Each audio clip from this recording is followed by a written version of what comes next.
stand and join me in the Pledge of Allegiance. I pledge allegiance to the flag of the United States of America and to the republic for which it stands, one nation, under God, indivisible, with liberty and justice for all. Okay. First thing is to approve the agenda as presented. Does anyone have any questions, issues with the agenda? Now, we did get an updated one, so this one should be that has the 2026 ambulance agreement in there. So I know we got two packets. Correct. Any questions? If not, I guess I'll take a motion to approve the agenda as presented. So move. I'll second. Got a motion by Rick Seiler, second by Maggie Bass. If there's no other questions, all in favor say aye. Aye. Any opposition? Okay, passes 5-0. Next on the agenda is the consent agenda. Does anyone have any questions or any issues with items in the consent agenda?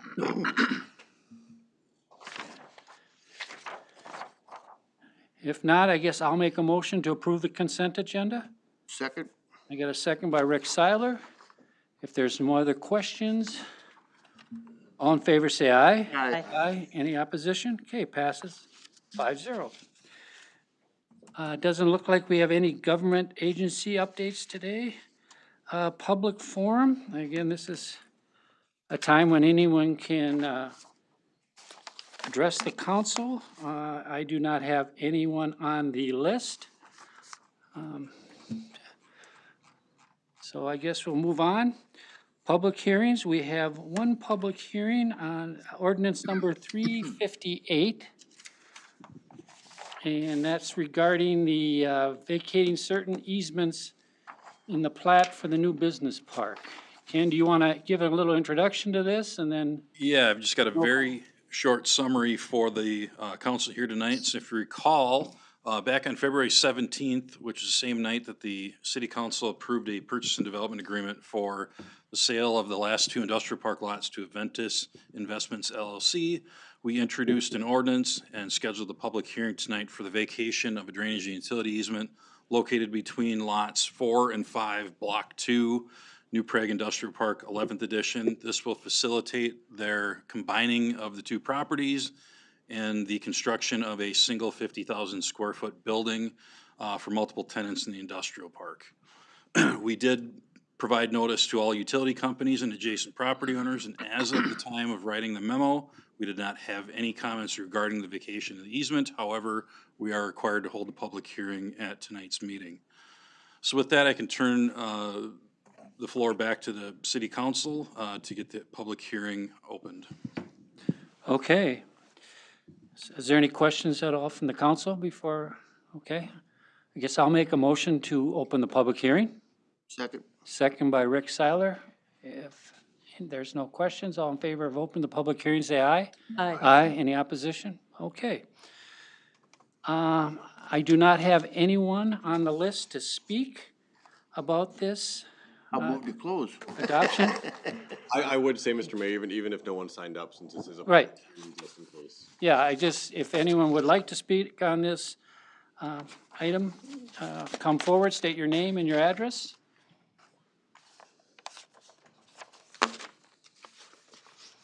Again, you would like to speak on this, if you want to address the council on this adoption number 358, come forward, state your name and address. All right. Now I guess I'll look a motion to close the public hearing. So move. I will second that. So I got a motion by Rick Seiler, second by Chuck Nicolai to close the public hearing regarding this ordinance for adoption. If there's no other questions, all in favor say aye. Aye. Any opposition? Okay, passes 5-0. I will make a motion to approve ordinance number 358, vacating certain easements in the plat of New Prague Business Park 11th edition. Second. Is this the second reading then? Or is This would be the the first? second reading and adoption, correct? So, of the 358? Yes. Okay. Did you have a question, Sean? No. Or your hand half raised, I didn't know if you were gonna. Oh, no, just, So this is the second reading of this, because this isn't an ordinance, is it? It's an ordinance, It's yes. an Anytime or- we vacate public Okay. way, including easements, we need to. do Okay, by thank you. ordinance. So we did the first reading at the Correct. last meeting? Yes. All Or right. on February 17th. 17th, because wasn't it 30 days or something? Correct. And then this will go into effect 30 days later, or just right This will go after? into effect upon publication, which would be in the New Prague Times next week. Okay. Okay. Okay, so I have a motion by Maggie Bass to approve the second reading of the ordinance number 358. Second. We got a second by Rick Seiler. Bruce. Yeah, Bruce did it. Oh, did you? See, you guys are moving way too fast. So I got a motion by Maggie Bass, second by Bruce Wolf. There's no other questions. All in favor, say aye. Aye. Any opposition? Okay, passes 5-0. Moving right along, city engineering updates. I don't know if, Matt, you want to add anything to what we have in our packet? Nope, unless you have any questions. Does anyone have any questions? I assume, once we quit getting snow, we'll probably start, meeting with the contractors and at least for the 25 to go over Yes, the to list? close out 25, then we had talked to the project, BCM from the 24 project, sorry, got my years wrong, 24's project to try to get them to complete that project, so. And did you, No. you get some positive feedback finally, or? No major updates yet. Leave it Okay, at that for now. Any more color of there's a comment in Chris's update about a review meeting being held on Alton Avenue. Is there any more color that came out of that? I'll give that to Ken. That was part of it, but that was. Yeah, I'd say the biggest update out of that update meeting that we had on Thursday last week was largely, I think, the consensus of the early findings, and the county and the city were to look at roundabouts being added to that alignment on Alton Avenue, which would be similar to what we have on Alton Avenue south of Main Street next to Coborn's. If you recall, the old study had just channelization and possible signals in the future on there with multiple turn lanes and different things. So I think that was a big thing that was determined at that meeting. And then I think we expect within about a 2-week time period to have a draft back that will show a roundabout at what would be Alton and First Street as it would cross east-west over Alton.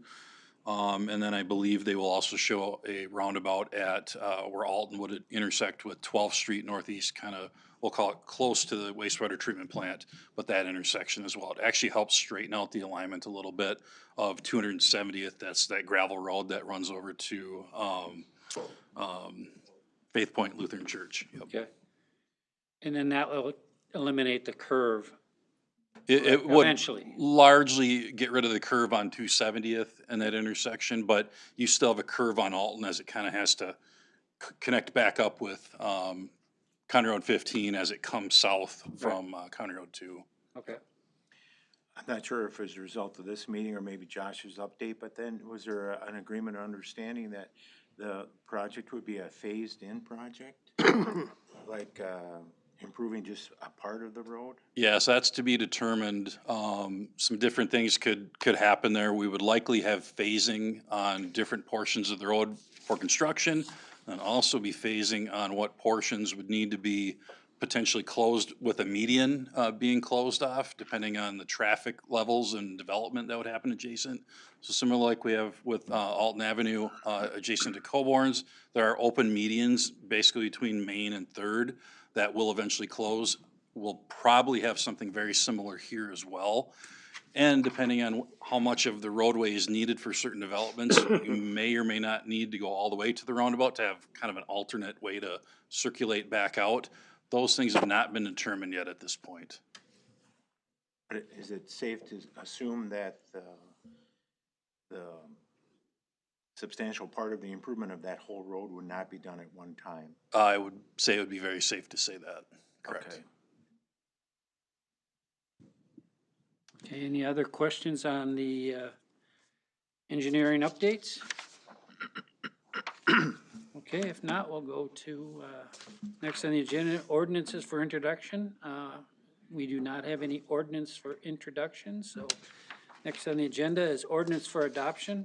Looks like we need to do the second reading of the resolution for the Unified Developmental Code. So Ken, do you want to do a little introduction on that, or? Yeah, I'll give you just a brief update. So you recall, on March 2nd, Bolton and Mink did a presentation of the 15-month-plus process that went through for the Unified Development Code, which is largely the rewriting of the zoning and subdivision ordinance, but also incorporates previously written floodplain ordinance, building code ordinance, and a few other ancillary items that are related to development. Just we have an all-one area of the code for ease of basically review and look up when we have development proposals. So we did introduce the ordinance on March 2nd. We did not have any public comment at that meeting.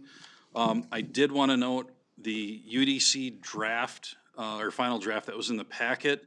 I did have one copied and put on the front counter there, and then Alyssa also updated the digital version, but we did make 74 changes, and it sounds like a lot to the online version, but it was largely punctuation that had been missed when we did the accept changes review from the draft that was in the packet. Just commas, periods, and capitalization got corrected, so we had 74 of those. I just want to be transparent and upfront that we did make those changes from Friday when the packet went out to today, just kind of cleaned up some grammatical and punctuation type things. So nothing of substance, just want to point that out. Okay, that does not change the context at all. Not at so all. We still approve the first reading, so this is basically just some cosmetic improvements. Correct. So this would just be the second reading with that final clean version, which was updated in your packet. Okay. Any questions for Ken? I have one more. Ken, in the news recently in Blaine, I think it was, the ADU thing has come up again. And that's always been a concern of mine. I know we talked about it at length in the planning commission and whatnot.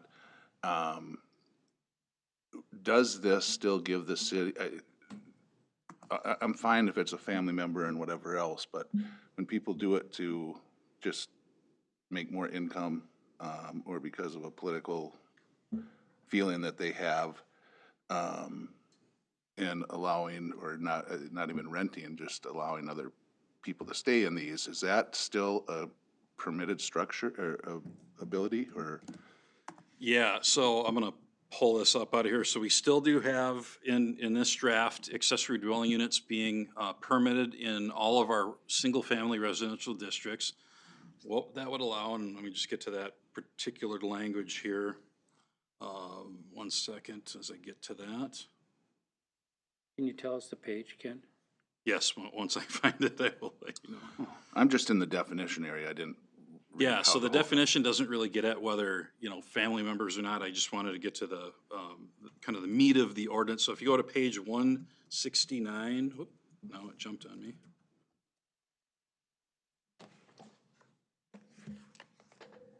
Sorry, it's a huge document, so it's taking forever. Sorry, page 223 of the council packet, if you have that page number. But 169 of the actual UDC ordinance. That's where we get into the details of the accessory dwelling units. It does not limit to just family members as written currently. It would allow, or would require, excuse me, a permanent residence, the person that owns the property either live in the primary home or the accessory dwelling unit, doesn't matter which one.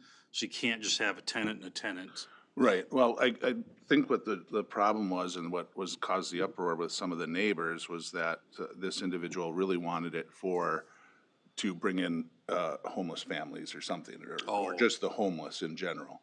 He didn't even limit it to the families, I believe, I watched it on the news, but One in Blaine? the one in Blaine. I think that's the So, way I interpreted it. Yeah, and I just want to make sure that New Prague doesn't get into that situation as well. And I believe, I'm just reading through it again, I believe we have a limitation on short-term rentals written into here. I'm just verifying that real quick. What happens if Yeah, it's not? ADUs are not Yeah, if utilized for it's not short-term rental, rentals, yeah. so we do have that covered. What if it's a not rental? If he's not getting any, he's just allowing individuals to there. You know, I couldn't address the legal point of that. Well, it forced Blaine, if I'm not right, it sounds like some of you guys have heard a little bit about this, but they, I think, did a moratorium on it for a year so they could study it and get more. So, I don't know if you've gotten so I've been sending you guys legislative updates the last couple of weeks from the Scale Lobbyist. There is mention of this exact incident in the update that I sent this afternoon, referencing back that they are currently considering prohibiting all ADUs in Blaine, kind of because of this. But at the same time, the state, as they have for the last number of years, is again looking at potential proposals for basically requiring increased housing. And so obviously what we have in our code can work now, but the state for a number of years now has been trying to kind of force density on communities, and we'll continue fighting back on that as well. But Well, I would think that when they had the trifecta a couple of years ago, they could have passed it, but now that it's a little more closer, I don't know how, I don't see it passing again, but I just want to make sure New Prague doesn't get in a situation like Blaine did, where they're neighbors versus neighbors, people's political views on one way or the other against the others, and then, you know, the potential of allowing essentially, you know, maybe attics or whatever else in somebody's backyard, which also is adjacent to many other backyards. So are you, maybe we can suggest a conditional use permit for an, You could go that route. We talked about that. You could go that route. because if the state hasn't mandated anything yet, I would hesitate to get ahead of that, you know, and just say, we're going to allow it, but maybe just allow it on a one-on-one basis. So I do know we talked about this as well. There are a number of communities who are trying to get ahead of the state a little bit. That way, because actually, it's kind of a bipartisan effort the last few years, both in to decrease the cost of housing, we're gonna cut regulations and allow people just to do more. A lot more and more cities are trying to, in some way, allow accessory dwelling units to be able to say, hey, we aren't just stonewalling these things, like, we do allow them. So the state doesn't need to supersede us on this, which is, I think, one of the reasons why we fit it in here in the first place. That's why we're suggesting the way we have it written. And so, yeah, I mean, if we want to even talk conditional use, that is more than what we allowed before. And I think Yes. that's certainly an option that we could go with. Yeah, we're not saying no, but to your point, Sean, I think we need to be cautious about how these dwellings are going to be occupied and have a better understanding on a use basis. So I will note that any accessory dwelling unit, we would require a rental license, which obviously has to have an inspection and everything of that sort. So whether they're charging rent or not, we would obviously be inspecting it through that as well. And as I noted before, we would not allow short-term rentals. So if it was people coming and going, whether it be homeless families or anyone for that matter, we would not allow that. You'd have to have a longer-term lease than a short-term, which I believe we have defined as 30 days or less in the rental code. So every 30 days, they could be cycling people through. I'm not comfortable with that. Yeah, I'm not either, really. I can see where that could create, if we don't lock it down in a statement like this, then it's that gray area, and then somebody threatens to sue us like's happening in Blaine, and then we have legal fees and everything else. I'd much rather see us somehow, in whatever legal terms that we can, to be the ones that control that, as opposed to letting it up to the homeowners and or. I think it's certainly something we can explore. I would say that. But if we approve this tonight, though, and then are we locked in for a period of even 2 months or even 3 months? I mean, being a zoning code, we could start changing it as soon as next meeting. Like there we have that for the code. I will say, and I'm just saying, I don't know if we're allowed to basically say who can and can't rent within building, like obviously you can put time limits into place, we've seen. I'm not aware, and it's certainly, I think, a question that we would have for legal as to, is there a way to write this if we are concerned about who may be renting, or how it may be rented out, is maybe a better word. Well, even in our rental property, do we allow that month-to-month rent or that short-term rental, 30 days and up is what are allowed under that. okay? But I don't think we're talking about rental. I think we're talking that someone's gonna go to someone and say, hey, you know what, I have an ADU, you can live in it, because I know you're having some hardships. So that's what your concern is, right, Sean? There's no rental agreement, it just, hey, you can live here. And I think rental agreement or not, just that shorter tenancy, whoever the tenant is, in my opinion, I would want to get city attorney's opinion on that, but I believe that would be prohibited under our current code. We would also need a license, so if they didn't have one for that unit, then, obviously we could compel them legally to obtain that, get an inspection like any other rental unit. And Even if they're not renting, even if there's no exchange of compensation? I think this is my opinion, I would have to check with legal. I believe offering that for another, household, as it were, whether it be a single person or not, that's a separate unit that would be being rented. I think that would trigger the rental code provisions. So how about I recommend this? How about we move forward with this tonight, but you guys basically remove that section of code, and staff can do some digging with legal on the language within that particular piece, and we can bring it back, whether it's the next meeting or 2 meetings from now, or whatever ends up being, and it ends up being the first amendment to our new UDC, but you can pass the rest of the code without ADU language tonight. It's possible.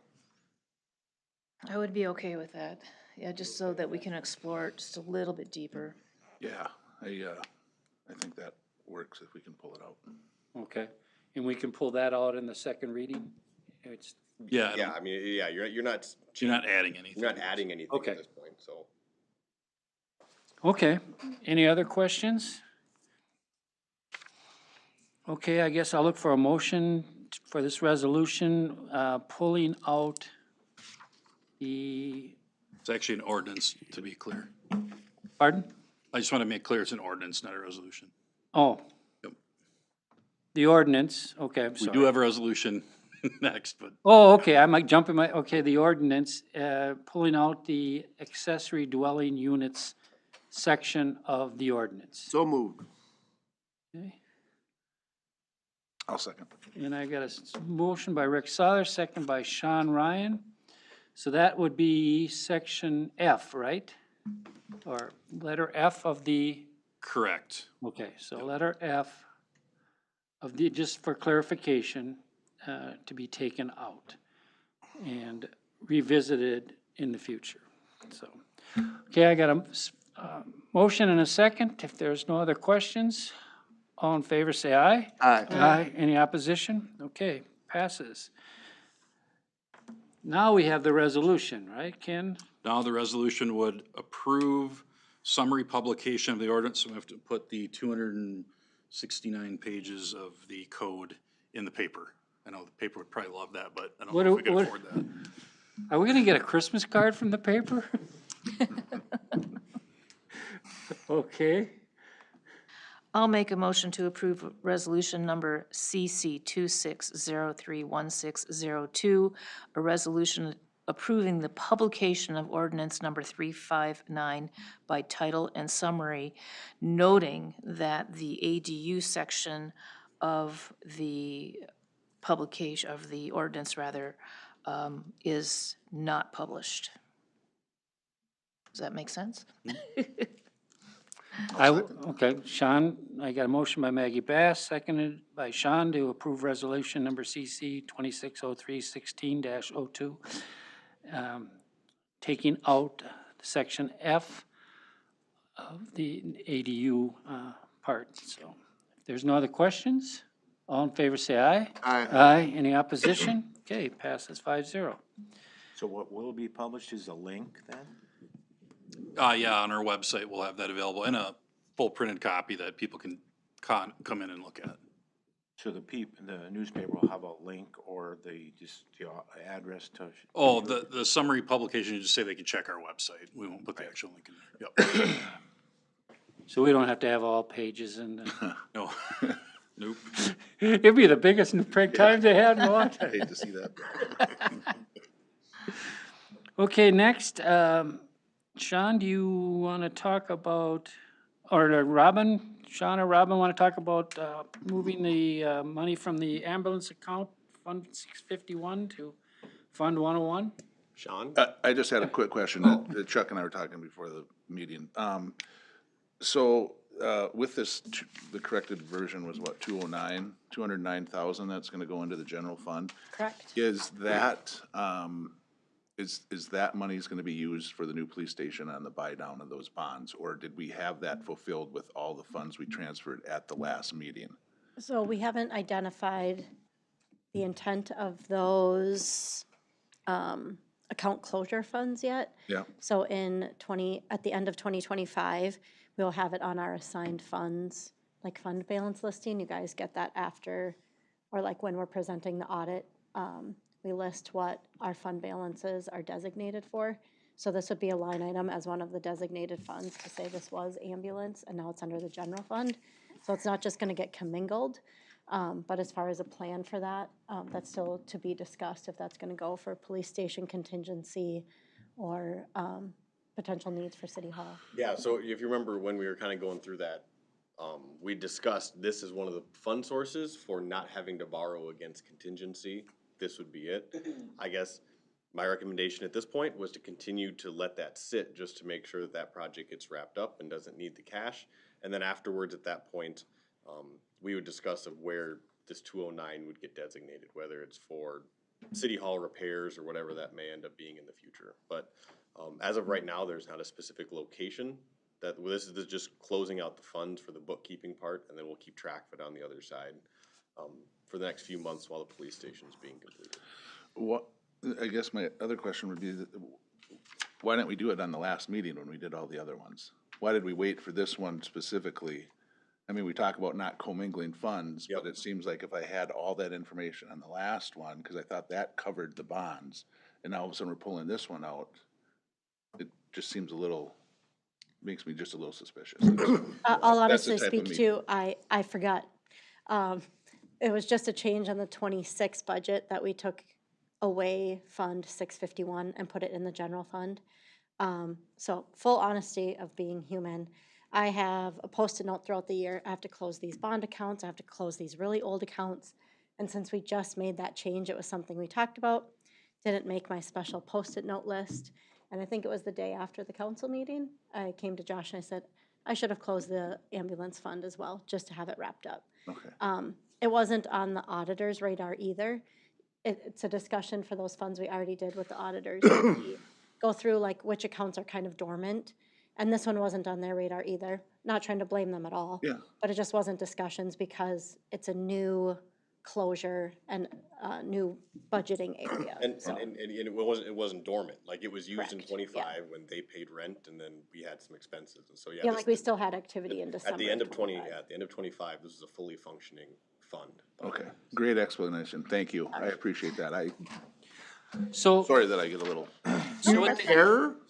I mean, so with the forgot. expenses, when the police station's done and obviously the ambulance just has the 2 bays there with some offices, are they not gonna be charged, or there's not gonna be any expenses related to the ambulance fund anymore? Yes. Or it's gonna just be absorbed by the police station and fire station? Yeah, so all of the revenues and expenses that were previously going into the ambulance fund have just been moved out into the general fund with the police and fire stations. Okay. I would just like to reiterate the comment because it was understood and I think agreed upon by the council that this fund would be used to eliminate the need for such a high contingency on the budget for the police station. I can't recall the exact contingency amount. I want to say 600,000 or 700,000. Something like that. That we reduced the bond because we assigned this money plus a couple other areas that we would be able to use for contingency if needed. I'm hoping that so far we won't need any of it. So it was probably, hopefully, will be shown to be a very good decision that we made, hopefully. And if that occurs, then we have to decide what to do with the money. But I just want to make sure we remember that we did assign this as contingency, so we don't have the ability to use it today or to move it until the police station is wrapped up. Yeah, and where I, We did agree to that. okay, and I don't doubt that. Where I got confused is that last meeting, rolling those funds together equal the dollar amount that was equal to the first year's bond payment or close to it. And those two numbers I had in my head. And then all of a sudden now we got this other 209. And I just wanted to see why it wasn't all done at once, which I got a great explanation. So I didn't mean to imply that we were trying to do something that different. I just remember the numbers last week equaled or were similar to the prepay of the bond payments. So I thought that was wiped out. And now I just saw this one pop up. Yeah. So that's, I just want to clarify where I was coming All the from. numbers, I don't know what the first payment is, but I don't remember. Okay, any other questions or clarifications on this? If not, I guess I'll look for a motion to approve resolution 26, CC-2603-16-0. I got a motion by Rick Seiler, and I will second that. So motion by Rick Seiler, second by Chuck Nicolai to approve resolution number CC-26-03-16-03, transferring from Fund 651 to Fund 101. Any other questions? All in favor, say aye. Aye. Aye. Any opposition? Okay, passes 5-0. General business. Are you gonna take this, Josh, the summer? Yeah, I can take this. So as you may or may not remember, last year we did adjust city hall hours between Memorial Day and Labor Day, adding an extra hour on the front end, Monday through Thursday, and then just cutting the day short on Friday to kind of account for those hours. I know we kind of talked about how would that go, and we hadn't brought that back yet. So kind of looking at the data that we are able to keep, about 50% of the mornings last summer, we did have either an in-person counter interaction or at least one, if not many, phone interactions in the morning. Many days involve both. And quite frankly, this is just at the utility desk. I know speaking with Ken, his staff, that extra hour became invaluable when people would submit a permit late at night and then want to pick it up first thing in the morning, and allowed his staff time to actually be able to get that stuff done so they get working in the morning. So kind of as on terms of the actual closed hours on the afternoons, the impact, at least outwardly, seemed to be minimal. I don't know if you guys heard any complaints one way or the other. It did seem that people seemed to shift pretty quickly, to the point where once we did open up back again, people were confused that we were even open. Fridays tend to be our slowest days anyway, and the Friday afternoons are much slower than Friday mornings. So I would say kind of the comments we received, we didn't really receive many complaints, and we did have a number of people comment when they would call first thing in the morning, and we would actually pick up instead of having a voicemail to have to return to them. They seemed to be appreciative. I guess in my opinion, the shift seemed to be fairly positive in 2025, and I guess I would recommend we try it again for 26, kind of shifting back from Memorial Day to Labor Day, opening up an hour early and then just kind of cutting short on Fridays. And assuming it goes well again, maybe it just kind of becomes a permanent thing that during the summer we have those shifted hours that allow people with the increased sunrise, allow people to get in either before work, or contractors to get in first thing in the morning, because I know they tend to like to be in but not break their day up. So certainly take any questions forward, or if you guys had comments that went another way. I know, like I said, the comments that we received as staff generally were fairly positive from the community, so. Okay, anyone have any comments for Sean? Or for Sean, God. Geez, I asked Why- questions, but not every time. No, I did not have any You move somewhere complaints or else. anything about it. I'll make a Sean. motion that we approve the summer hours. Yeah, I knew he was gonna do it. I'll second it. Okay, I got a motion by Sean Ryan, second by Maggie Bass to approve this summer hours again for 2026. Aye. There's no other questions? All in favor, say aye. Aye. Aye. Any opposition? Passes 5-0. Police report. John, you want to take this one too? No, Matt said he was interested, and if you guys wanted to. Tim, I'll let Tim handle this one. Oh, thank you.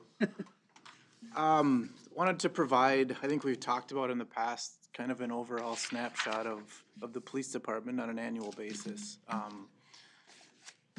don't know, at least in my time, that I've seen one of these before, so I thought it was important, and other agencies do it. Communities provide this to their councils, and their community for that matter, on what we're doing, how we're doing it, numbers, things like that. That being said, I did a lot of research and looking other police departments, bigger, smaller, everywhere in between, and this is what I came up with, and in some conversations with Josh, this is kind of what we landed on. If there are things that you would like to see more of, less of, specific things that I can speak to, I'm happy to do that moving forward. I don't know that I need to go through this slide by slide, but just, high level, we remain fairly consistent this year from last year. One notable is our calls were up from 7449 to 8139. Kind of spread out through our Part A and Part Bs throughout the year. One thing that we are noticing is the investigation part of our job is getting more difficult every day. That entails a lot of computer work, a lot of search warrants, a lot of forensic, a lot of digital world that everyone's living in now. So as you can imagine, finding those things and investigating these things becomes more difficult. It becomes more conversations, more paperwork, more digging. So with that, under the understanding that we have currently one detective, and it would be great if that's all the detective did, but she has other duties too. She runs our evidence along with another officer. She's part of the Scott County Sexual Assault Response Team, is on the Wellness Committee with the city, does a number of other things. So we're continuing to monitor that and look at how we can best serve the community in a timely fashion and a thorough fashion at the same time. I don't want to get into a position where we have to make somebody wait an extended period of time to get a response from an investigator if that's the case. So that's one thing that we're continuing to monitor. As you can see, our organizational chart is in there. We have a chief, the record staff, and then we have 2 patrol sergeants who oversee the patrol officers. They work in 2 different teams, so when one team is on, the other team is off. That allows that other supervisor then to have that time off, and the officers that are working contact that supervisor that is on their team. So that has worked really well for our supervisors. Currently, we're authorized for 12. We have 11 right now. We are one short. Currently working through a background investigation right now, with no issues thus far, so hopefully we were able to move forward. The 2 civilian records position, the one is a full-time and the other is a 3/4 position that we identified a few years ago, by utilizing our resources and identifying that we could utilize that 3/4 position and save the time and salary there. So a little bit on our patrol, our detectives, in our SRO. We are part of the Tri-County SWAT team. We have 1 member on there. We are members of the Southwest Metro Drug Task Force and the Cannon River Drug and Violent Offender Task Force, which allows us to work both the Scott County and the Lee Seward County side. So we're, again, unique in that we have the two counties that we work with, 2 sheriff's offices, 2 human services, 2 everything. So it is a unique situation that we're in, and very few other agencies are in, but we we work well with all of those agencies in developing those relationships with those people when we need them, so. I also included some information on the vandalisms in parks. We tracked that this summer since we put the cameras were installed from May through October. You can see those numbers and the costs associated with some of the damages in the parks. Some of the unreported incidents are damages that we know happened that didn't get reported to us for whatever reason, and we have since fixed that with the parks and the city staff. So anything that happens there now gets reported to us. So I would have a much clearer picture of that at this time next year. And then we have discussed kind of at length here the flock cameras. So some examples of cases that we have worked on and had some success with. So you can see that both locally and I mean even out of state, there are some things that are happening that people from out of state are coming in here, and contrary to popular belief, there are some bad people that come through New Prague, whether we want to like that or not. That's just the reality. So I would take any questions, concerns, anything that I can answer. The LPR license plate reader I see, what is the Condor? Those are the ones that are in the parks. Oh, So those don't have an LPR on them. Okay. They don't read license plates. Those are just the cameras that capture the activity there. okay. I just have a few questions on the page 330. I think it talks about traffic accidents. Okay. Curious if the number 128 seems like a big number. Is there a concentration in certain area of town that we get the bulk of our traffic accidents out of that 128? We see more on the heavily traveled roads, so we respond to more accidents on Highway 19, 21, 37, and then we do get a fair amount around the high school area too, just with the inexperienced drivers and the activity that goes on there during the school year. So those are probably our main areas of the most that we respond to. Obviously, there are accidents that happen all over the community, but the majority of them happen in those areas. I appreciate that. In a lot of these, you show the history from prior year to this year. In that area of traffic accidents, you mentioned the 6 personal injury. Do you know if the severity of the injuries in the last year or two have gotten more severe or less over time, or are they always kind of the same? You know, it varies from year to year. I don't think that There's a trend at all? a trend. I know across the state and across the country, with the devices, that's been the cell phones and distractions in the vehicles. That's been a big push throughout the state and the country to enforce that. The distracted and the impaired driving leads to a majority of the crashes, and especially the fatal crashes that happen in the state. So that is tracked by the state, and we get those numbers from the Office of Traffic Safety every month. Those numbers, those fatality numbers, and the contributing factors to those crashes. And at the end of the year, that's maybe a good note that I could include that for the year end for next year, to include those numbers in this report too. The section talking about Group A and Group B, I was just wondering, is Group A and Group B a standardized definition Yeah. in law enforcement? Yeah. So That's how, yes, that's how we have to report the crimes every year to the FBI. We have to report those crimes as A and B, and then they separate those out into the groups. So we could compare ourselves with other communities our size and say we've got more Group A, less Group A, you have this many of that type of thing? Yep.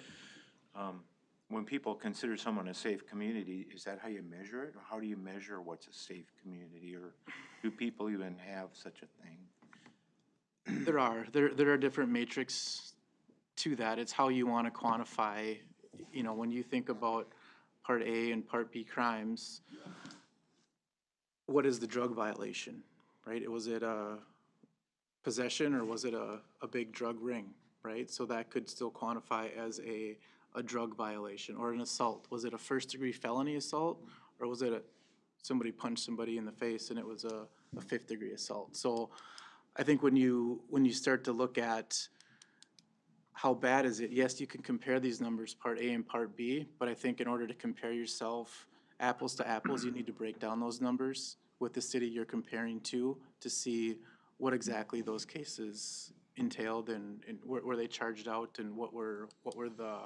I guess what was the details of that incident, does that make sense? Yeah. In the records area, do these requests for data or records, does this include for investigations? Like, would these include requests from prosecutors? No. Okay, so these are just, Yeah, that's not a not request. involved in the case request for data or records. Right, this is just records requests So and, it could be the individual involved in an incident It could. requesting that? yep, Okay. yep, it could. And then I was curious on the Tri-City SWAT, how much time is involved in the person that's dedicated to that, our person on that? They train monthly, so they have a training day. It's the second Tuesday, I believe. Don't quote me on that, but I believe it's the second Tuesday of every month. They have a training, and then they do a week-long training, or a 4-day training as a team down in Camp Dodge, down in Iowa. So they do that, and then any call-outs, they have Tier 1 and Tier 2 call-outs. So the Tier 1 is a full call-out, barricaded subject that would require a full SWAT team to come out. And then the Tier 2, they'll do some warrants with Drug Task Force, or if they're looking for somebody that doesn't require a full team, but they want some tactically trained officers, they just go in their uniforms and they assist with those types of warrants or arrests. And just to piggyback on your comment, I think sometimes when I talk to people, they don't always kind of figure into their thinking that New Prague has changed quite a bit as far as the amount of people that drive through. Right. Our traffic, and to our credit, it's valuable that we do have traffic because it means the reason why we have 2 quick trips. For someone to invest millions of dollars in not one, but 2 of them, they're looking at numbers of cars that drive through. Right. And the other issue that's changed in our dynamic in New Prague is that we have a couple more retail or shops that are destination shops in the fact of Coburn's and Hy-Vee, where we have many more people that come from outside the city limits coming in that don't actually live in our area. So our police are servicing a much greater population than just the city to protect the city, if that's Yes. an air way of saying that. I would agree wholeheartedly with that. Thank you. Okay. Anyone else have any questions for Tim? Tim, thank you for the information. I think it was very valuable, and I would hope you'd continue doing that annually for Yeah, the like I said, council. let me know if there are changes or things that you would like to see. Just one brief addition to that is we did have our body cam and our license plate reader audit on the 10th. So that was completed, and our auditor, I was not in the room, but when I came back, one of the sergeants had made the comment that our auditor commented that she was gonna send more agencies to us so we could train them how to do this, so they're better prepared. So credit to those guys that got that ready and their information and everything prepared for them, and we'll wait to hear the results, and I'll be happy to share those with you when we receive them, so. All right, well, good, thank you. Josh, are you gonna take the IT? I could ask Sean, but I'm gonna move on. I can, You but, can, or you can have Ken? well, I would say I can, but Ken wrote the memo, so I gotta make Oh. sure I say that correctly, so. Yes. Ken, you can. Or you can, no, I can give a background. I forget who all was on the council back in 2019, but before we had a contract. I think it was the. Was it everybody? Yeah. All right, we'll go with that. Anyway, if you remember back in 2019 then, we did not have a contract for managed IT services at that time. We had been using just a couple of individuals that eventually led into a company called CIT. And then we were looking for kind of a longer-term solution. But 2019, we contracted with a firm called True North Consulting Group at the urging and recommendation of the League of Minnesota Cities to help us kind of determine our technology needs. Back in 2019, we were looking to rewire all of our buildings, put in wireless access points, and kind of completely refresh everything at that time. So through that RFP process back in 2019, that was about a $20,000 contract to have True North help us with that at that time. We ended up in 2020, actually late 2019, and then implementing in early 2020, right before COVID hit, a contract with CTS out of North Mankato to do managed IT. And then additionally, they did all of our rewiring, added these wireless access points throughout City Hall and a number of other improvements to our IT services that we were not receiving or receiving, and just making sure we had them kind of packaged together from one firm. It's been 6 years, almost right on the nose here, because I think COVID hit about March of 2020. And that was right when CTS was implementing our new equipment and getting our wiring done.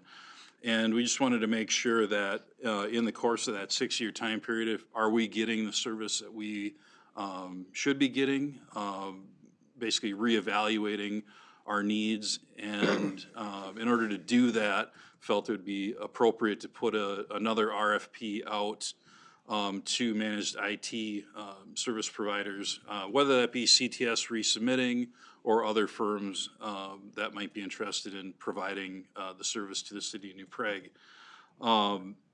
The one thing we talked about even back in 2019 was we do not have anybody on staff that's a true IT professional. We all know a little bit about our areas, but as a whole, we're not experts in the field. And in order to write an RFP, I think the last RFP was probably close to 100 pages, if I remember correctly. I don't think any of us could do a good service of writing one up and hoping that it met all of our needs and getting that out for proposals. So we reached back out to the league and asked what they knew of firms in the area. And we also reached out to our former True North Consulting Group, who has been bought out, now is known as PMY. And those are really the only two firms that we could find that do this type of work to help write an RFP for municipal agencies to find a managed IT service provider. So the two proposals we got were obviously significantly higher than in 2019, when we only had to pay about $20,000 for the work. PMY was touch over $43,000, and Quintillion Consulting was right at $32,000 even.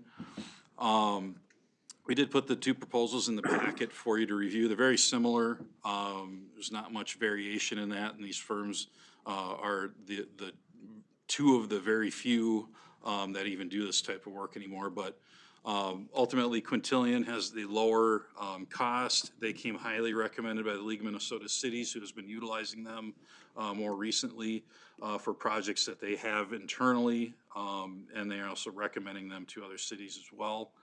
But basically what this would do is provide the drafting and helping the city and ultimately present a recommendation to the city council on a possibly new managed IT services provider.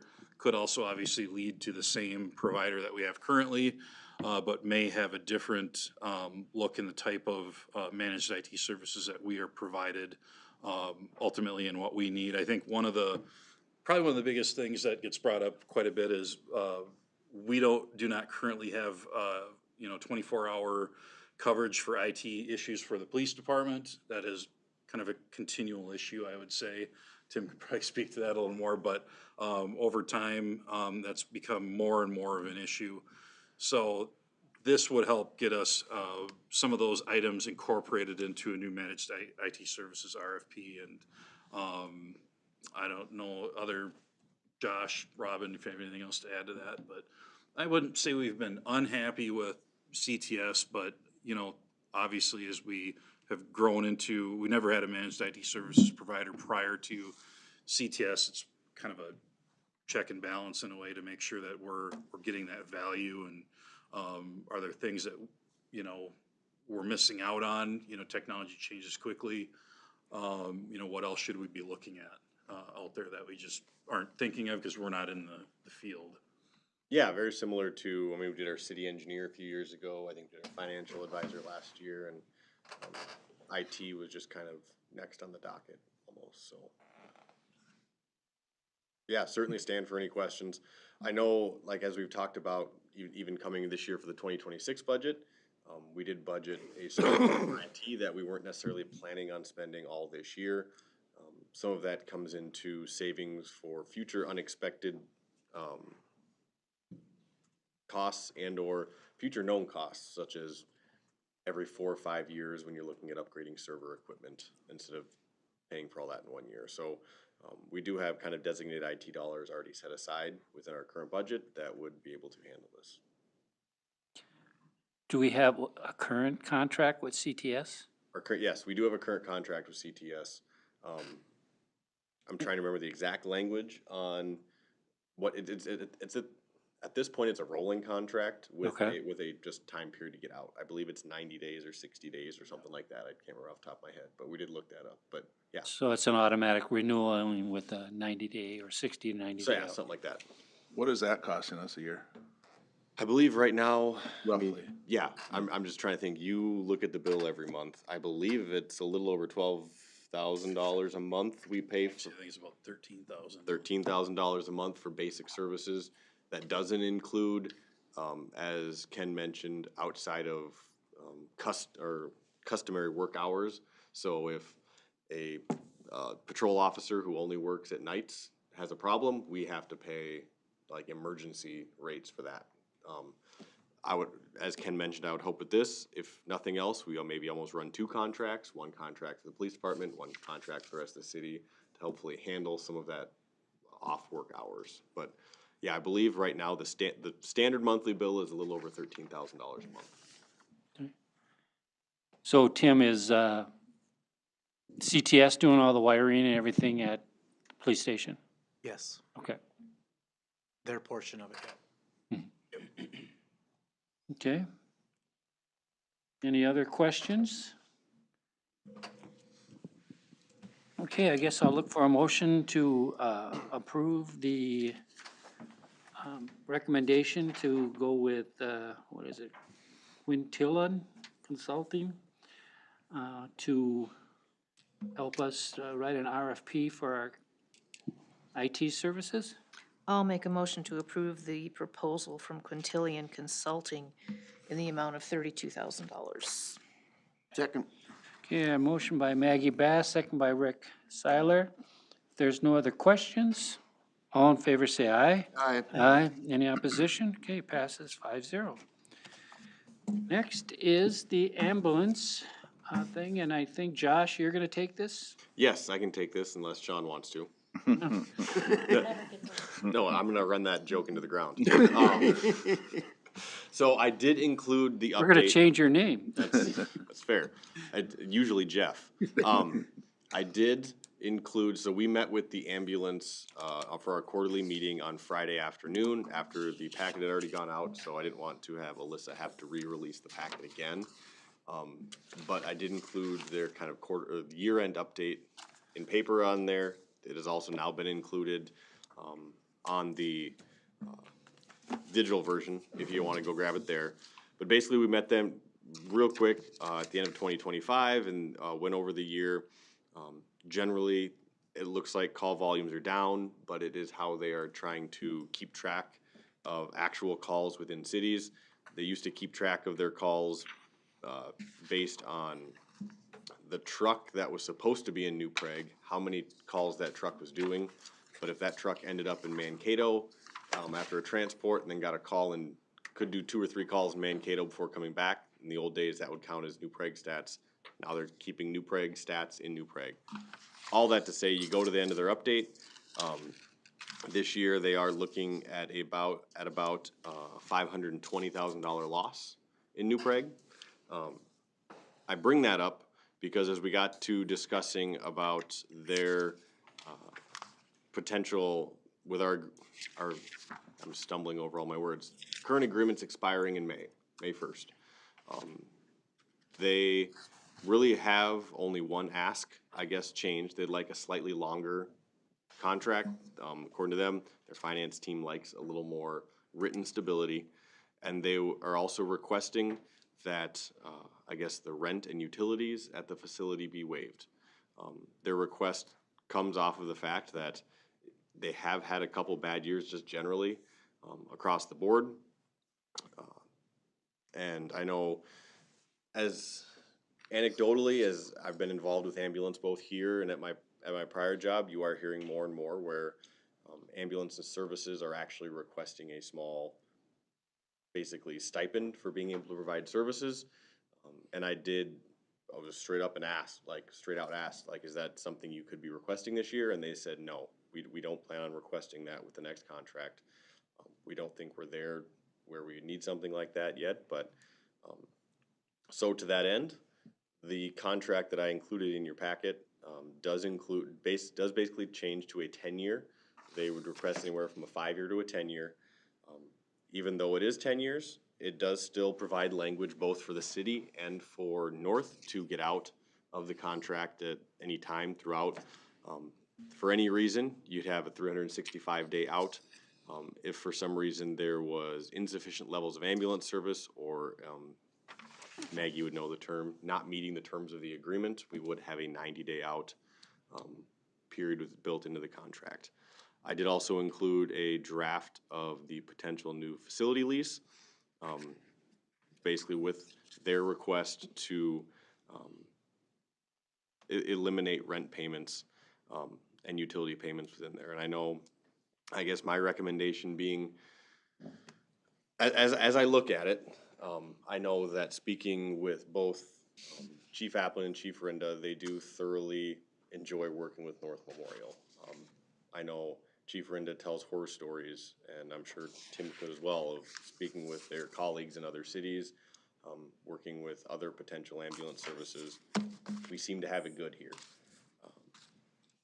And knowing that other communities are going so far as to having a small adder onto every utility bill or something like that to help support an ambulance, in my opinion, the good relationship we have with them and that they seem to work well in our community, with the small cost of them not having to pay rent to continue that relationship, I guess to me makes sense. I don't know, I know Chuck, you've sat in on a few meetings now with them. If you've got any other commentary to add, I guess. Right, I mean, the reason for the 5 or 10 years, that's how they budget their capital equipment in 5-year increments.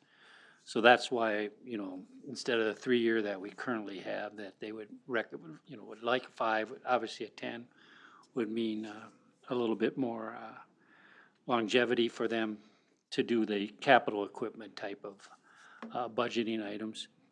I know Josh did talk to, God dang it, it's a mental block now. Josh did ask him, how do you, continue to function with losing money?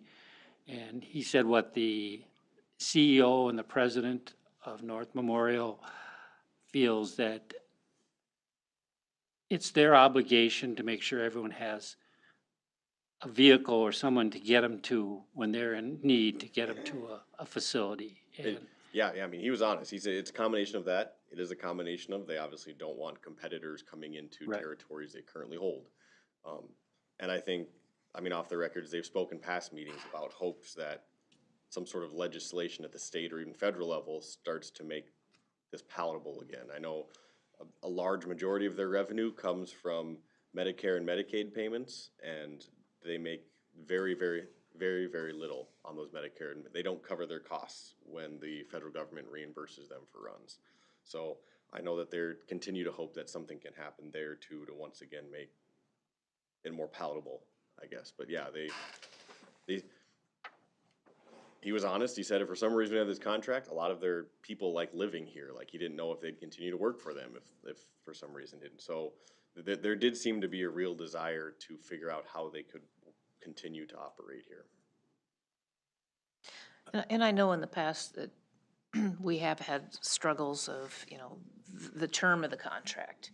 It was 2 years, 3 years, and then we had some negotiations with another potential provider. And so I guess in my eyes, I'm happy to see the length of the contract going out 10 years.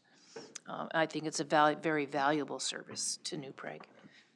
Well, we had a public hearing though when we went to 3 years, didn't we? Well, like we had There people was, from the public- there Yeah, was public comment, yes. I see, yeah, going back to that, we took public comment. We ultimately stayed with North at that time because while there were opinions on both sides of people who thought we should go somewhere, both of our chiefs at the time, they liked working with North. Like there were really no reasons to not continue working with North at the time. And then I think if I'm remembering right, the council basically said, well, why don't we do this for 3 years? And if something's not going well, we can make the change at that point. And I guess everything that I've seen at this point, things have gone very well, which is why I have no problem recommending a much longer term. And as I said, there is language in there that allows an out if for some reason it does go sour on us.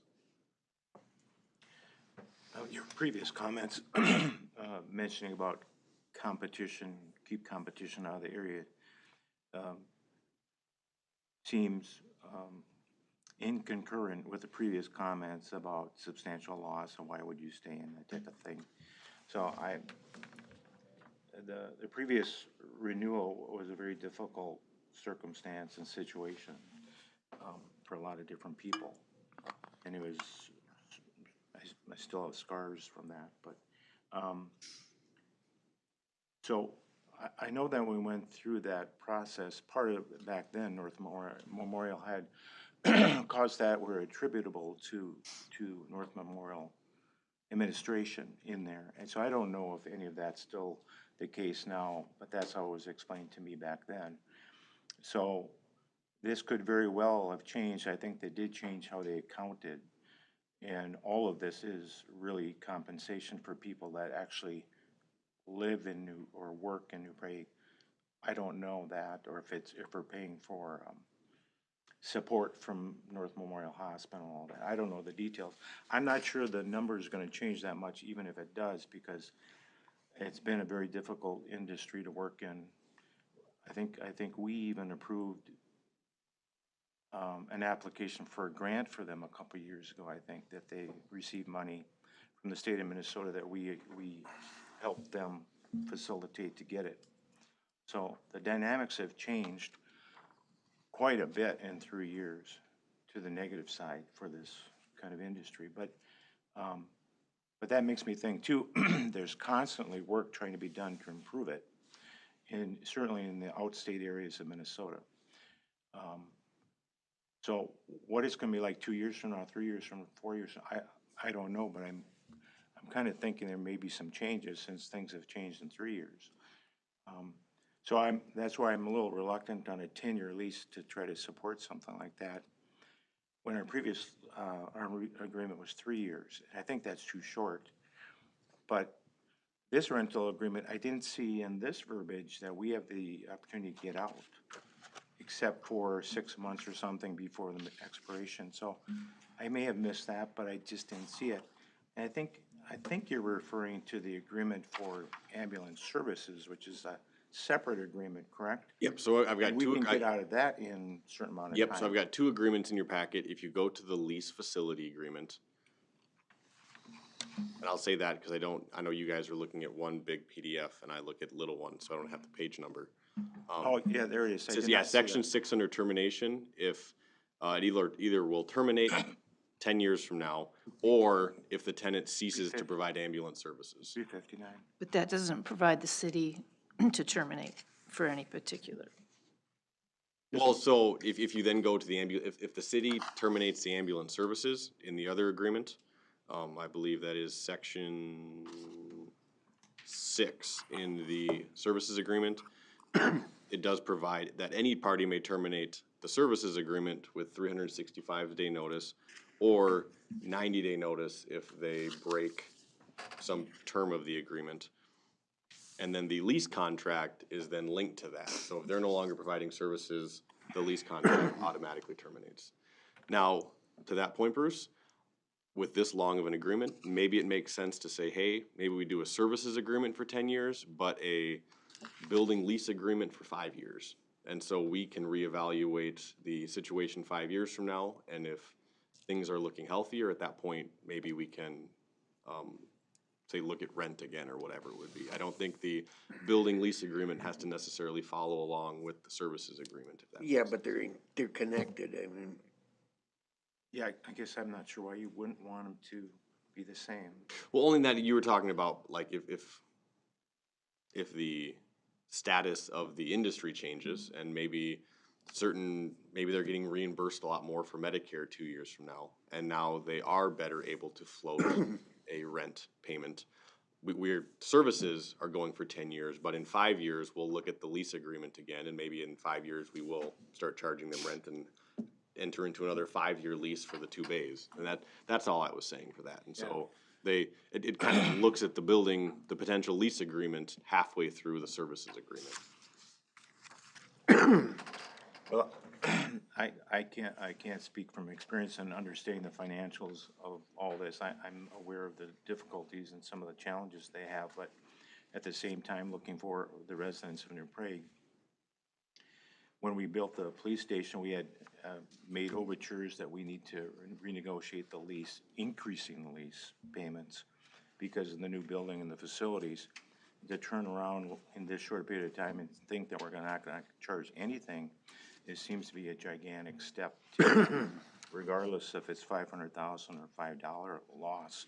If they've been paying it and concerned about not losing the competition for it, I think at the least it deserves a little more due diligence, I guess, on it. Or I guess I need a better explanation as to why we wouldn't charge any rent. But Yeah, when we were working on this last time, we wanted to see their numbers or something like that, and they denied it.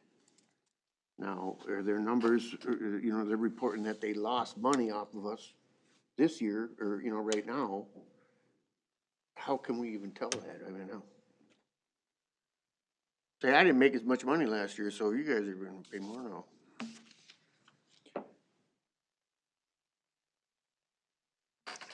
I guess, Rick, that's just part of our agreement with them. I know they even mentioned that they get audited.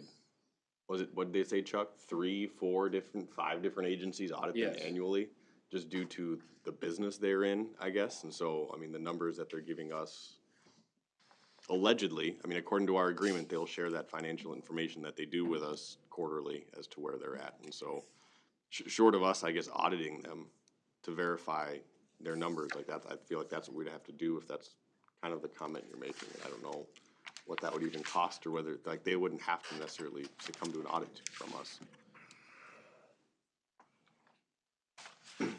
And I guess to me, Bruce, the relationship that we've had with North, knowing the troubles in the industry, the amount of money that it is kind of in total, like I said, what is it?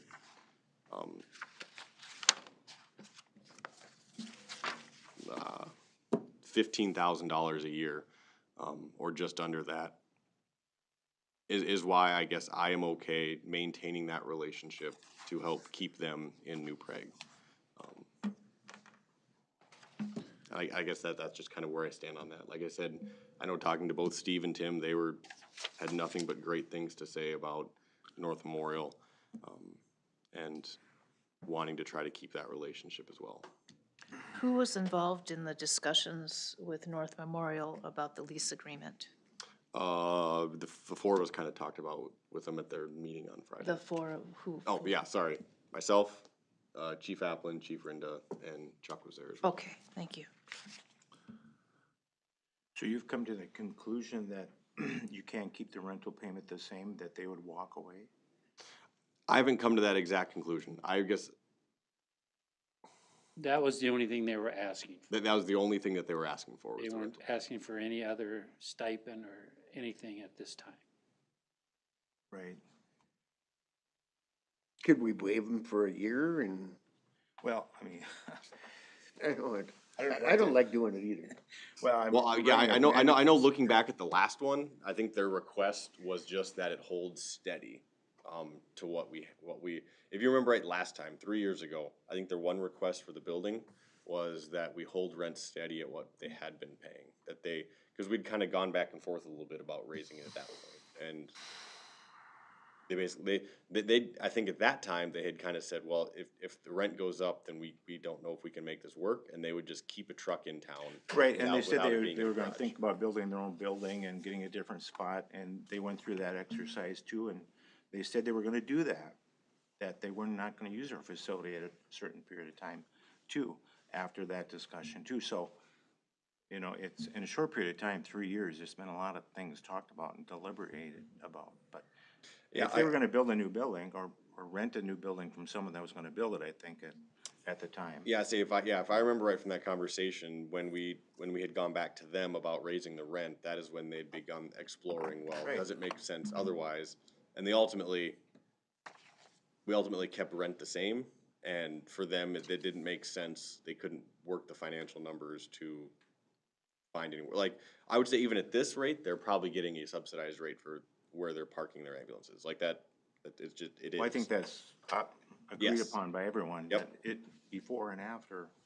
But when we started discussion on the police building, I thought you and the mayor, Mayor Dwayne at the time, were gonna have conversations with them during the building about raising the rent.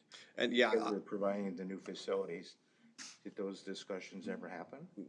they happened very, I will say, very lightly, I guess, like it was floated a couple times, and it was always kind of floated back that, yeah, we can certainly look at it, but I don't know if it's gonna happen, and that's where finally, yeah, they came back with that, the request of, obviously, we are requesting it actually goes down due to our numbers. Don't you remember me getting mad saying, well, what are you gonna sit down at Coburn's parking lot like a taxi and then go to each call? I mean, So yes, I did mention to them about the possibility of raising a rent, and their response was, our one request is to lower the rent due to the cost, which I'm assuming the no, they, like they would not want to increase. Right, I'm just Yeah. surprised because we've only started building the police station not that long ago, and if we had the discussion about the next contract renewal, we're interested in at least raising it a little bit to go from that discussion about a year ago to we want nothing. It doesn't seem to fit in my mind that you'd come to the table. It seems like we're two ships sailing in this, you know, apart from each other, something just doesn't add up there, but, maybe that was the way they deferred, so that we didn't raise the rent. Turn around and claim we're broke. Did you say these numbers were specific to New Prague, or, Yeah, So, yeah, the 2025 numbers, okay, yeah, it's for like the calls and whatnot, 2025 is specific to New Prague. For the 2024 run numbers, those were the numbers for trucks that were stationed in New Prague. okay. And is their ambulance service area still the same? I mean, do they go all the way to Vesely and Union Hill and Heidelberg and Cedar Lake and? Yes, they do. So this map is correct in here, this part of it. Correct, yes. So is there a breakdown of how many come outside of that? I'm just wondering if we should do something like with the rural, or they do something with the rural fire board where they should be paying some of that. Why does that fall on the backs of New Prague? Because over and above the $1,500 rent, there's heat, there's air conditioning. I don't know what kind of wear and tear they put on the building with the car backing in and out. You know, is there special, exhaust fans and whatever else that, you know, there's much more than just the rent. I mean, it'd be nice to have that full amount. I mean, is it $300 a month to heat and $300 a month to cool? And Yeah, I don't have that exact number, exactly what the, obviously that area will take for utilities per se. Yeah, I will say, yeah, so going back to those run numbers, 2024, if a truck started this morning in New Prague, all of its runs for the day got sent back to what is considered our it's called a PSA, our service area. If it went to Faribault on a run and then happened to get call and be the closest call, it might do a pickup in Faribault and stay there half the day before it comes back. And like they'd rotate somebody around and, but the 2024 numbers tracked that original truck and every run it did came back to the New Prague area. Now the new one, if that truck leaves the New Prague area, the one that takes its place responds to a call in New Prague. Now that only that response in the New Prague area comes back to us. In terms of working with the rural, like we could certainly contact rural fire. I guess there's not really a board per se set up for the ambulance, and I don't think it probably follows the fire district exactly. In that it's kind of broken up like a lot of ambulances. I mean, I think our service area is the same as it was 20 years ago when New Prague City ran the ambulance. They responded all within that service area. That's kind of how the state breaks them up. So I think that was statutory, I think that was done by the state, maybe not by statute. yeah, I think the state basically decides what the service area is. Your example then, if the rig leaves New Prague, picks them up in Lonsdale and delivers them to Northfield, would that be on New Prague's number or? Without looking at the map, if it is within, if where it picks up the person is within the service area, it's considered a New Prague pickup. If it picks up a person outside of the New Prague service area, it goes to that service area. So they might drive them to Mankato or Northfield or whatnot because that is where the care is needed, but that's still considered a New Prague run. If they get picked up in Montgomery, which is part of the Montgomery area, and driven back to New Prague, that pickup would then go to the Montgomery area. Do they service No. I don't think they do. In that instance, if it was like a. Right, but they have a rigs in Faribault, I believe. Correct. Faribault, they- Waseca, and New Prague is our region. Yeah, yes, yeah, they have rigs in Faribault. So yeah, if they picked up someone in Faribault and had to bring them up to New Prague, that's a Faribault run, not a New Prague run. But if they pick them up in Lonsdale and deliver them to New Prague, that Faribault run is the New Prague count. Yeah, so yeah, if that Faribault truck drives up here and while it's up here, then picks up someone in Lonsdale and brings them back, that second pickup becomes a New Prague pickup. Where before they were just whoever truck it was. Well, I support Sean's idea. I think that's a good idea, that no longer is this a thing that we can, I mean, we don't have to be the entity that decides the ambulance service. We choose to want to keep that ability, but the economics of it, if they're going backwards on us, and we're servicing a much bigger area than the residents of New Prague. I mean, it seems fair to see if other people in the service area can help pay for it. Besides just the residents of New Prague. So I will say this, if you look within the agreement, one thing I took out was section 6, referencing an advisory committee. There are communities that have an ambulance advisory board, similar to a park board or a planning commission, that kind of oversee the ambulance service area. And maybe kind of the recreation of that board, and I don't think it necessarily belongs in this agreement per se. Maybe the recreation of that board becomes a way of reaching out to the townships that are involved and trying to create more of almost a joint powers board then that would oversee something like that. Because that becomes the question of how you are making that happen. Any sort of support from somebody outside of New Prague, you're having to get a governmental entity on board with figuring that support out, because it isn't a perfectly drawn line of you could follow the townships or you could follow the fire district. It's its own lines, and we'd have to figure out how, and I'm not saying no, I'm just saying we'd need to figure out how to encapsulate the people within that line. It is, I mean, when we went through this before, and believe me, I talked to the legislators, a lot of people about this at the time, it's kind of an odd thing. The residents of New Prague can decide the service for an area outside of our area. So it is an odd. At a previous position, we had a city who was very upset because they were 3 times our size, and yet we ran the ambulance for them, and they did not appreciate that. Well, according to the map, it's 147 square miles is their service area on page 365. And that's what I think the state gave us, right?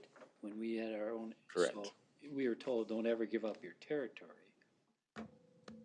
Yeah, I But think I recall way he- back when, the mail, this must have been, what, late 2018, when we signed a contract, mail came in and they wanted it. Yeah, you were here for that, Yeah, but I wasn't here for the last, the last one. and I remember that was, the thing was, hey, you know, you don't want to give up your territory. and I'll even say that as a few years ago, Mayo was saying, why do you guys even want that? Like, we'll take it off of your hands. And like, I've had past colleagues that tell me, no, don't ever give it up. North Memorial has told us, like, don't give this up. Like, it's the territory that people want. What's the value of it now if the economics aren't there? Is it just that we can decide who gets it? I think it's the slight control of we get to decide who serves it. Like, theoretically, if Ken Ondich started Ken Ondich Ambulance and we gave Ken Ondich Ambulance our territory, and maybe he decides, well, I can't make the numbers work, so I'm just gonna run one ambulance 4 hours a day. Or there's certainly I don't know what the state minimums are, but if that's the minimum and that's all he decides to run the ambulance, basically then we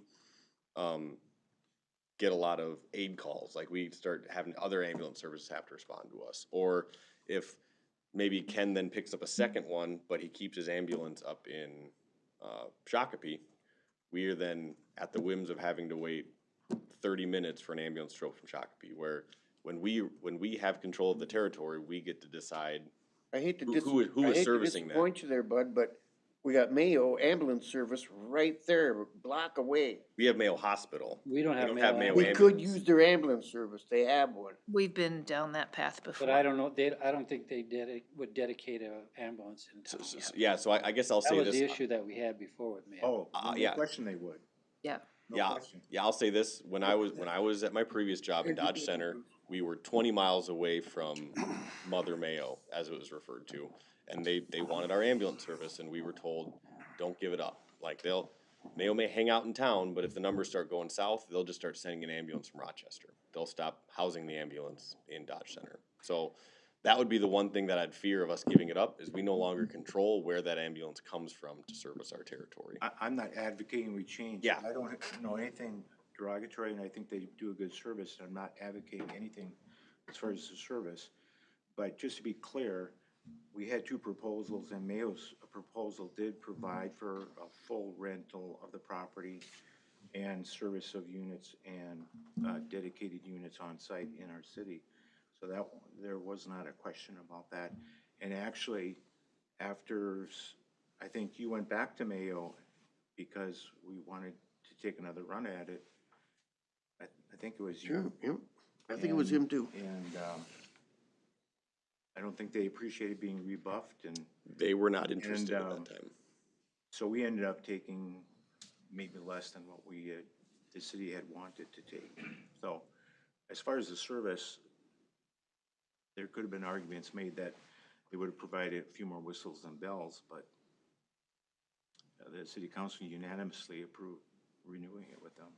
I say give them the 5 years that they're requesting, and that's it. What, they're asking for 10. Well, 5 or 10, I was gonna say, they said 5 to 10, I just put 10 in here. just because Just so we don't have to deal with it again in 5 years, but if we'd prefer 5 years, we certainly can.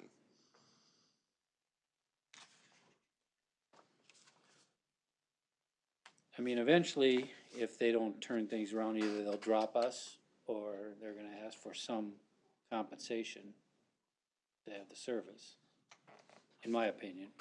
I mean, I do like your idea, Sean, of, you know, it's like no different than our fire department. It's like, you know, we're servicing more than the city of New Prague. You know, they're going out to, you know, like Vesely, Lonsdale, Union Hill, and they're getting that all for free. You know, and it's just Medicare or Medicaid or their insurance that's paying for it, but that's not. Wouldn't, North have to charge them instead of us? you know, if Lonsdale wants in on the deal, you know what I They, mean? so North gets entirely paid by whoever it services. So Right. whether it's an insurance company or private payer, there's, at this point, within the New Prague service area, there's no fee going We're from talking New about the Prague to rent them. though, we're talking about the other cities putting in on the rent, isn't that correct? Well. Because they're not gonna do anything for Medicare or all of that, I mean, they're not even gonna deal with that. No, but it's just like the fire department, they, since there's not expenses per se, there would be some kind of stipend that would eventually go towards North Memorial to offset these losses of $500,000. Or 500 million, I guess. And or the expenses that the city of New Prague incurs with our new building and. Right, rent. You know, kind of like the fire department, you know, their rural association pays for some half of certain fire trucks and this and that. And I don't know who you talk to, I mean, you have to talk, again, if it's not a clean thing, I mean, are you, you know, cause they said, what did they say, that we're 10 miles too far into Scott County, so we're getting kind of penalized on some grant money? Yeah, basically, That's- there's grant money for outstate Minnesota, but because we're 10 miles into Scott County, we don't classify as outstate Minnesota. So we got, and that's for some new equipment and things like that, so that's stuff that they're gonna have to belly up on. What if we were to make both agreements, the end date 5 years out instead of 10 years out, and then have discussions with Heidelberg and Landsberg Township and the other townships to discuss the cost of us housing the ambulances here in New Prague at our police station, but yet they're getting serviced. And just open up those conversations and see where it can go. I think the rural fire board, you could make that decision and tack on a $2 fee at next, you know, per address or whatever it is. Yeah, I don't know what they, Yeah, I guess I would have to look and see how the rural overlays with this, and it, because I would imagine if there's any residents in the rural that aren't within the ambulance, or obviously they're gonna fight that, but,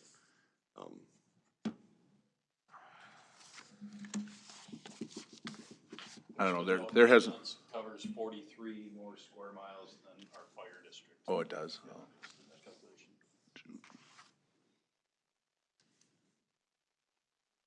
Well, I don't think, I like the idea. I don't know that you can get it exact. We're talking about a stipend, which isn't a levy issue. It's a little different than that, so it doesn't have to match up, in my mind.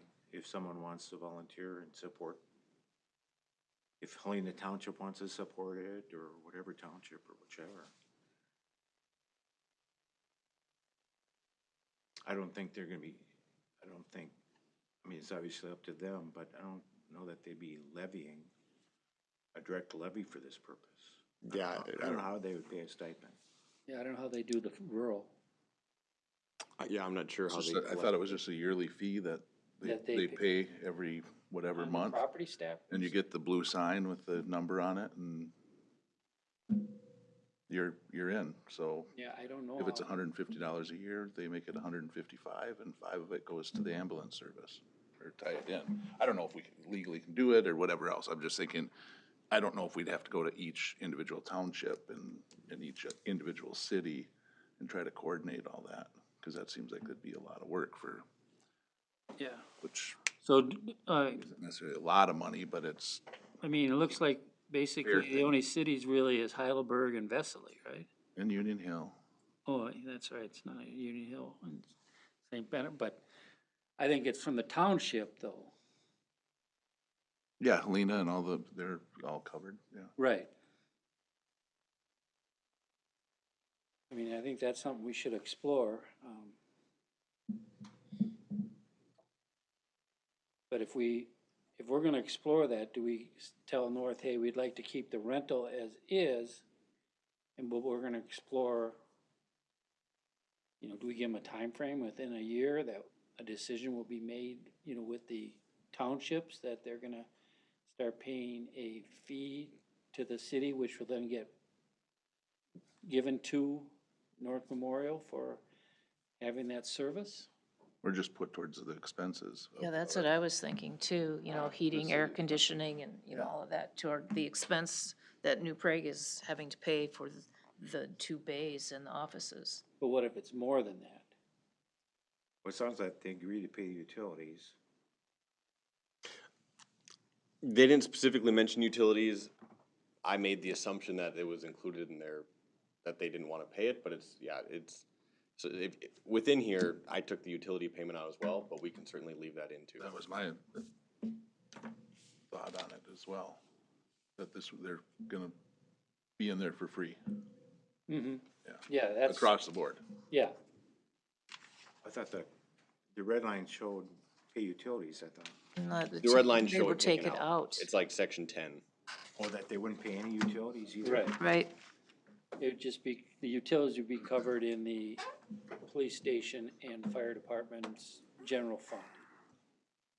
And I don't know how much it is, They were paying up to 5,000. Yeah, they were paying up to $5,000 a year previously. but do they have less space now than they did before?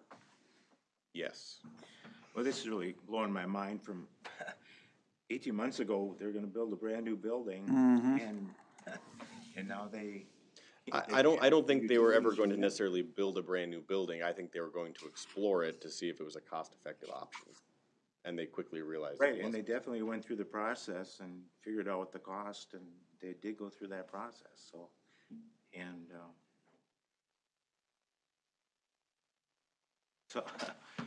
so I took them for their word that that's what they were looking into, and it was discussed at a city council meeting, so. I don't think that was I don't think it was a smoke in your face kind of thing. No, I don't think they were blowing, I always just understood them that they were going to consider that an option. And I think they quickly realized that it wasn't an option that made cost-effective sense for them with the cost of building. They know, they'd even looked at a few buildings around town and. Right, they yeah, so couldn't- when you say quickly, I'm not sure what you mean by that, but I guess when I it's a say couple months quickly, at least. yeah, a couple months of due diligence and Yeah. realized that that didn't make sense for what they were trying to accomplish. When is their contract up as of now? Yeah. End of April. This End of year, April? this year, yeah. Compile this information and bring it back to us, that's all you can do. We're trying to figure out whether the other cities that are involved, whether they're townships or cities, how much are they willing to contribute to have ambulance service? I don't think we can do that in a period of 6 weeks.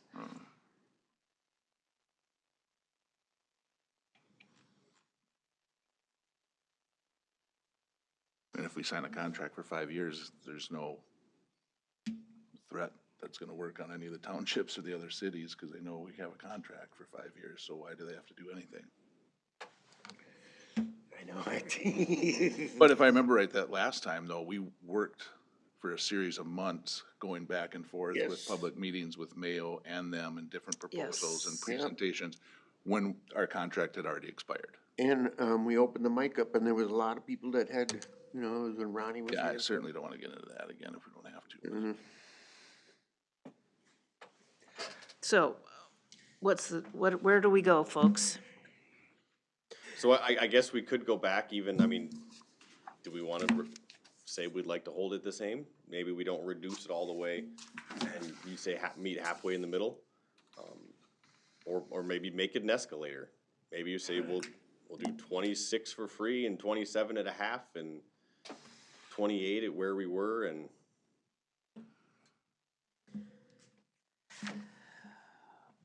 When discussions with North Memorial occurred based on the changes in the lease agreement,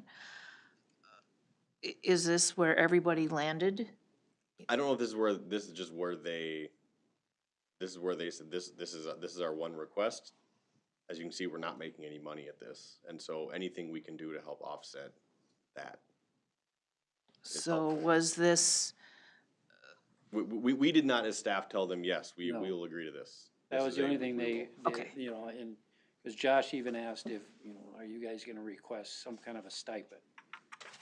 Being you're losing Yeah, money yeah. to have our service, are you guys gonna, and he says, as of now, no. The only thing would be if we could eliminate the rent. Well, I think then, if we eliminate the rent, I would want to put back in the utilities. Because I don't think the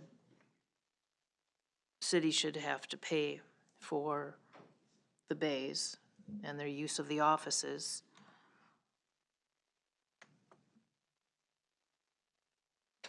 So I could compromise on eliminating the rent or reducing it to the amount that's in the lease agreement and add back in. Do we know That what, they would we pay don't know what the utilities. utilities are yet, though, right?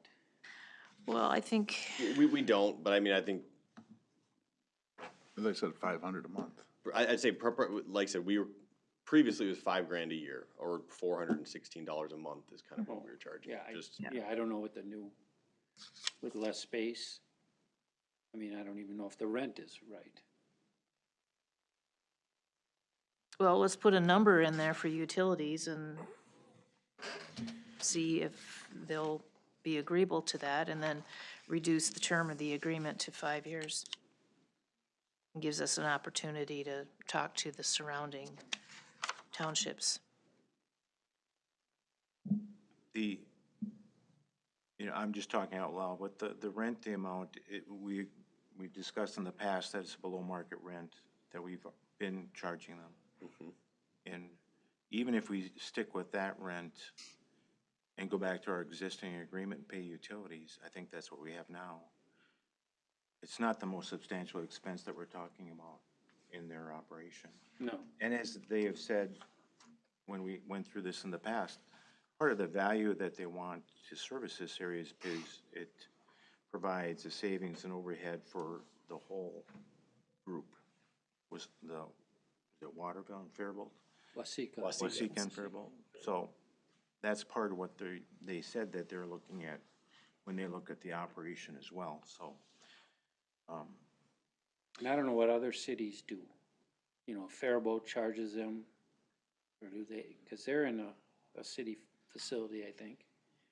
yeah, I don't know off the top And I of don't my know head. what Wasika does either. Maybe that'd be interesting to find out. If they charge rent or utilities, you know, then if it's like, well, let's just be consistent with the three main hubs in the region. Well, should we find that out and then just table the agreement? Table until the next meeting. Okay, Yeah, see if we can just find that out, and then I think also just for future, you know, and if they come back, well, you know, this, and this, and, you know, we let them know that, hey, we're looking at options to try to get you some, to some offset, you know, similar to the Fires Rural Association, I don't know. What? I'm just trying to think of an Come on, excuse Josh, for what are the you next talking meeting after this discussion. Why I can't make it. You're We reading my want you to mind. go up to Mayo and talk to that doctor again. That meeting, don't we? Sit Yeah, oh, that's right, Bruce, I forgot about that. Okay, so we're, Okay. down? I'm just kind of, I wasn't involved in the it's not last clear, contract. but I'm just kind of floored that we build a brand new building, and this is the first we hear about their foray into a rent-free facility. It's Yeah. staggering to me. I make a motion that we table this until Yep. later. yes, I'll Yeah, second. you got the direction, Josh, to get Yep. us some information on how the other facilities are doing it and things like that. Okay, Did we need a vote on that or not? no, Okay. we're giving direction. Okay, budget timeline. Josh? I'd ask Sean, but he would have a different objective than you. this is really just more of a miscellaneous object as we were, you know, we've we've come out of budgets, and so it's time to start talking budgets again. Really just kind of a timeline that we are looking at, potentially for this coming year. Of note, if you take a look at that, in the past, we have done our truth and taxation hearing, the first meeting in December, and then we have formally approved everything the second meeting in December. There is not anything that says we have to do it that way. Not all cities do it that way. Some of them wrap them up on the same night. The way the meetings are landing this year, I am recommending that might be a way we look at wanting to go. The reason I say that is that the second meeting of December is December 21st. You are getting awfully close to Christmas. I know in the past, when the city council meeting has landed on or very near a holiday, the city council has said, if we don't have to meet, we'd rather not do it. I think it was 2 years ago, we did that for the 4th of July. So with it being that late in the month, just by how everything's landing out, I guess the way this current timeline is showing it would have us being approved on December 7th. Obviously, this isn't a written in stone proposal by any means, but it does also just kind of move everything through the budget a little bit in terms of when we'd be meeting. Also of note, we have generally met for the one time, if maybe 2 times before our preliminary not to exceed levy. We did move this forward a little bit and hold our first budget workshop at the end of July, so that hopefully we could have at least 2, if not even a third, if we really needed it before a preliminary levy, that we didn't necessarily feel rushed in making any preliminary discussion. So, as I said, this is just more of a working timeline that we are currently working on in-house for the 2027 season, since we all know that budget is our favorite time of the year, so let's keep talking about it. Any questions? Yeah, no, I think that makes sense. I like the rationale of, after the truth and taxation, just approving it. I'm gonna be gone that meeting though, I know already, but, You know already. cause I have my niece's wedding I think I'm gonna be Saturday absent before that in week. San Francisco. Do so- you want me to put any ambulance discussions on that day as well, so we can That'd just be knock those perfect, out? let's push Well, why that. don't we just keep it as is, and like you said, it's not etched in stone, and But right now you have all meetings, at the same time as city council dates. Yes, which is what we did last year, so we kept that the same. Yeah, and then if you look, there are optional meetings that we have worked in there as well. If for some reason they're needed, anything italicized isn't a planned one at this point, but obviously we can add off city council meeting dates as well. But yeah, right now they're all planned to be part of city council meetings. Yeah, I don't know how I feel about that, just because we get buried into issues on city council, and then we start the meeting at 8 o'clock at night, and then sometimes I worry that either we're tired and we miss questions that we should be asking, or we don't wanna ask questions because we just wanna finally get out of here. We've got talk about, enough. because Holding don't the we, budget meetings either before or after council meetings. well, I thought we Especially did the after. truth and taxation before. I think Sean's saying general budget General. workshops. General budget meetings. Oh, okay, gotcha. Unless we know, I mean, I don't like having extra days for budget meetings, out over and above the city council meetings, but when you lump those 2 together, unless city staff can pare that council meeting down. Not doing anything on the weekends all summer. Unless we do them start the budget meetings at 5. Well, I know this isn't written in stone, so I just want Okay. to say my Oh, piece and then we can talk about it. your point is very fair, because, here it is, 10 minutes to 8, and we just getting through our regular packet, and then if we go into a budget session. Yeah. What, 2.5 years left to Might sit in open up this a chair. few more time slots. Oh, no. I do think to that point, if we tried our best, Sean, I think we had that one budget meeting, it was like the first one in October last year, that it was just gnarly. Yeah. Like, we that one got away from us a little bit. So, Okay. your point's taken. Okay. So, anyway, Okay, depending on how the budget goes, I'm certainly open to starting at 5 and having our regular council, so maybe we can just kind of judge where things are moving and adjust accordingly. okay. All right. Okay, anything else, Rick? Matt, you guys are right on it this weekend. Good job. Thank you, guys. Okay, Bruce, you got anything else? Sean? Talking to you, Sean. Yes, thank you. I've been asked by several people now that the police station is looking like it's more and more complete. Do we have any updated timeline on when that's done? And is there gonna be an open house for members of the community? So I will speak for Tim until he takes the mic away. No. Well, either one of you, No, yeah, so I believe last I heard it was, they're kind of May, is kind of when we're looking at opening, obviously depend on, I don't know where they're floating in May, but May is kind of where we're floating. And then, yes, I think our plan is to have, kind of tours where people, obviously there'll be certain areas that people won't be able to go into, but they can get in and see a lot of it. So that is our plan, to have those open house tours. I'd say even to that point, I will say this for Tim, if there's any of you guys that would like to see it a little early, like where it stands now, we can certainly set that up as well, to kind of get There's in gotta be there a turnover date, isn't there? when it's done. Well, that's not the way we do things. No, like I said, yeah, they're hoping to be done in May, and so then we'll get it turned over, but. Okay. That's all I had. Anything else? Nope. Maggie? Yeah, I just also want to give a shout out to Matt Renda and his crew He for ain't gonna the be able to get out of the building. fabulous plowing work that was done considering the snow event that we had. I was plowed by 10. Josh, you have anything? Maggie took the words right out of my mouth. I was gonna do it so Matt couldn't, but, yes, I think our plow guys did phenomenally this weekend. I know even when I got out to pre-shovel myself out at 9 AM on Sunday morning, my street had already been done, and many of the streets in town were very passable by that point, and looks incredible already. So, yes, I'll jump in on Matt, so it looks awkward if he does it now, so shout out to his guys.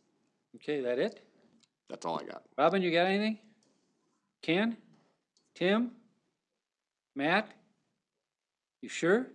Okay. Mitch, you good? Ryan? Patrick? I don't have anything, so. Move to adjourn. I'll second that. All in favor for adjournment, say aye. Aye. Any opposition?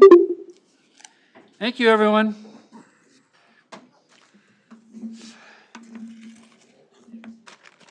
I was kidding when I said I was plowed, guys. I haven't gotten You plowed are in a really not. long time.